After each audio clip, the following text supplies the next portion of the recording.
અને હવે વાત કરીએ બે આઈપીએસ અધિકારીઓ વચ્ચેના વિવાદને લઈને। તો ગુજરાતના બે આઈપીએસ અધિકારીઓ વચ્ચેનો વિવાદ ખુલ્લો પડી ગયો છે, જેમાં જુનિયર આઈપીએસ મનીષ સિંઘે સિનિયર આઈપીએસ એડી ડીજીપી અભય ચુડાસમા સામે પત્ર લખ્યો છે। આ પત્રમાં 2 દિવસમાં 7.92 લાખ રૂપિયા સરકારી તિજોરીમાં જમા કરાવવાનો આદેશ કર્યો છે। અભય ચુડાસમા પર આક્ષેપ છે કે અમદાવાદથી કરાઈ આવવા જવા માટે તેમના દ્વારા સરકારી ગાડીનો ઉપયોગ કરવામાં આવ્યો હતો। આક્ષેપ સાથે ટ્રાન્સપોર્ટ વિભાગના એસપી મનીષ સિંઘે અભય ચુડાસમાને વસૂલાતનો પત્ર પાઠવ્યો છે અને આ જ પત્ર હાલ વાયરલ થયો છે। આ ઉપરાંત કરાઈમાં રિઝર્વ રાખેલી 2 બોલેરો કાર અન્ય સ્થળે ફાળવવાના મુદ્દે પણ ડીજીપીને મનીષ સિંઘે પત્ર લખ્યો છે। ઉલ્લેખનીય છે કે વસૂલાતનો પત્ર લખનારા આઈપીએસ મનીષ સિંઘ સામે ભૂતકાળમાં પણ અનેક ગંભીર આરોપો લાગી ચૂક્યા છે। આ અંગે વધુ માહિતી આપી રહ્યા છે અમારા સંવાદદાતા મિહિર સોની। મિહિર, 2 આઈપીએસ વચ્ચે જંગ, એક જુનિયર આઈપીએસ અને સિનિયર આઈપીએસને નામે એક પત્ર લખ્યો છે। જાણવા માંગીશું શું છે આખી ઘટના?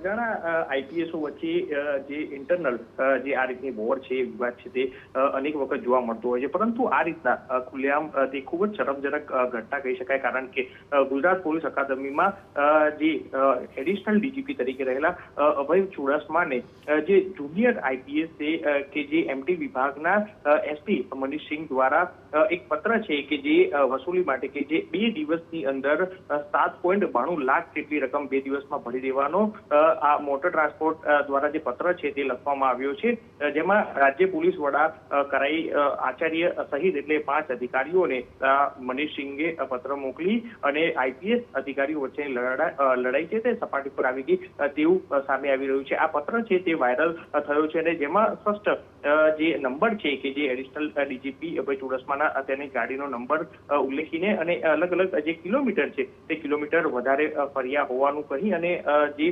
અકાદમી ખાતે આવેલા સરકારી રહેણાંક નહીં પરંતુ અમદાવાદ ખાતે ખાનગી રહેણાંકમાં અભય ચુડાસમા રહેતા હોય અને કચેરી ખાતે આવતા જતા સરકારી વાહનનો ઉપયોગ કરતો તેવો પત્રમાં ઉલ્લેખ કરી અને છેલ્લા 2 વર્ષ દરમિયાન જે એડિશનલ ડીજીપી અમદાવાદ કરાઈ વચ્ચે અંદાજિત 3000 કિલોમીટરનો પ્રવાસ કર્યો, જેના પ્રતિ કિલોમીટર રૂપિયા 11 લેખે સરકારમાં જમા કરાવવા એમટી વિભાગને જાણ કરવા મનીષ સિંઘે આ પત્ર છે તે લખ્યો છે।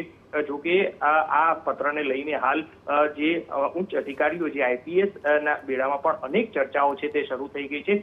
ખૂબ જ આ શરમજનક ઘટના કહી શકાય, કારણ કે આ રીતના આઈપીએસ દ્વારા કોઈ પણ સીધી જ રીતના તેને આ રીતના પત્ર છે કે તે લખી અને ડીજીપીને પણ જે ઉલ્લેખ છે તે કરવામાં આવ્યો છે। ત્યારે મહત્વની વાત છે કે અનેક વખત જે જુનિયર આઈપીએસ છે કે જે મનીષ સિંઘ દ્વારા પણ આ રીતનો અગાઉ ભૂતકાળ જો જોવામાં આવે તો વિવાદિત સામે આવ્યો છે, એટલે અગાઉ પણ આ રીતની હકીકત છે તે સામે આવી છે, પરંતુ હાલ તો આ વાયરલ જે પત્રને લઈને પણ હવે જે છે તે હકીકત શું છે તે સામે આવશે। ત્યારે કરાઈ ખાતે રિઝર્વ રાખેલી 2 બોલેરો કાર અન્ય સ્થળે ફાળવી આપવા પણ ડીજીપીને મનીષ સિંઘે જે પત્ર છે જે આઈપીએસ તે કર્યો છે। ત્યારે હાલ તો વસૂલાત કાઢનાર આઈપીએસ મનીષ સિંઘ સામે ભૂતકાળમાં અનેક ગંભીર આરોપો લાગી ચૂક્યા છે। ત્યારે હવે આ પત્રને લઈને કેવો નવો વળાંક આવે છે તે જોવાનું રહેશે, પરંતુ જુનિયર અને સિનિયર આઈપીએસની જે લડાઈ છે તે આખી વોર છે તે સામે આવી છે। બિલકુલ મિહિર, આભાર। તો જુનિયર અને સિનિયર આઈપીએસ વચ્ચેની આ વોર જે છે તે સરાજાહેર સામે આવી ચૂકી છે।